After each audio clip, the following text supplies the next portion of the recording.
తులారాశి వారు ఉన్న వాతావరణంలో కొంచెం జాగ్రత్తగా ఉండటం ఉత్తమమే. అదేంటంటే ఏ రాశి గురించి అడిగినా మీరు జాగ్రత్తగా ఉండమని చెబుతున్నారు. ఏదో ఇబ్బందులు చెబుతున్నారు ఏమిటి అనంటే జరిగేది అవే కాబట్టి అవే చెప్తున్నాం. హ్మ్. సంతోషంగా ఉంటే వాళ్ళ కుటుంబమే బావుంటుంది. యథాలాభంగా ఎలా పడితే ఎలా ఉంటే నష్టం వాళ్ళ కుటుంబానికే. కాబట్టి ఎంత జాగ్రత్తగా ఉండాలి అనంటే గత కొంతకాలంగా మనం చేసుకున్నటువంటి ప్రతిదీ అది మంచి కావచ్చు, చెడు కావచ్చు దాని యొక్క ప్రతిఫలం మాత్రం తీసుకోబోతున్నాం. అన్ని రకాలుగా నువ్వు మంచి చేశావా, చెడు చేశావా నీ మనస్సాక్షికి తెలియాలి. 10 మందికి నేను మంచే చేశాను. ఖచ్చితంగా మంచి ఫలం తీసుకోబోతున్నారు.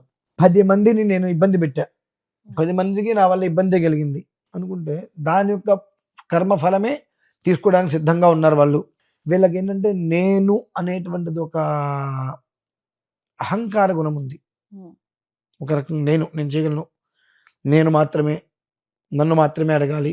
నా మాటే తత్వం ఉంది. తప్పు లేదు. ప్రతి మనిషికి ఉంటుందది. అది స్థాయి దాటకూడదు. హ్మ్. ఆ స్థాయి దాటి చెప్పేటువంటి ప్రతి అప్రమాణమైనటువంటి, అసందర్భమైనటువంటి పదాలకు తగు రీతిలో శిక్ష అయితే మాత్రం అది శిక్ష మంచిది శిక్షే, నెగెటివ్ శిక్షే, పాజిటివ్ శిక్షే. వాడు మంచి యోగాన్ని అనుభవిస్తున్నాడురా అనకూడగా ఒక శిక్ష అది కూడా. ఎందువలన కష్టం లేకుండా వెళ్ళిపోవడం కూడా ఒక శిక్షే. ఆ తర్వాత వస్తే కష్టం వస్తే తట్టుకోలేరు. అలానే సుఖం లేకుండా కష్టపడడం ఒక శిక్షే. ఇట్లా కొంగు పట్టుకొని ఉన్నారు వాళ్ళు ప్రతిఫలం కోసం. వీళ్ళు ఆలోచించేటువంటి ప్రతిఫలం వేరు, వాళ్ళకి అందేటువంటి ఫలం వేరు. ఫలం అందుతుంది, వాళ్ళు ఊహించేటువంటి ఫలం వాళ్ళకి అందట్లా.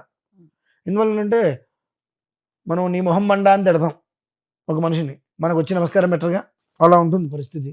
కాబట్టి మనం మన ఇష్టానుసారం వ్యవహారం చేసుకుంటూ మనకి ఇంత ఫలితం రావాలంటే రాదు. వచ్చేటువంటి ఫలితం మాత్రం అది మంచైనా చెడైనా పుచ్చుకోవడానికి సిద్ధంగా ఉండవలసిన పరిస్థితి ఏర్పడి ఉన్నది తులారాశి వారికి. దీని నుంచి బయటపడాలి అంటే ముందు ధర్మంగా ఉండగలిగితే బయటపడతారు. ధర్మ చింతన లేకుండా నువ్వు ఏ భగవద్ ఆరాధన చేసినా విఫలమవుతుంది, ఉపయోగం లేదు. కనుక నీ ధర్మమే భగవతత్వం, అది నిన్ను కాపాడగలుగుతుంది అంతే. ఇప్పుడు ఓకే.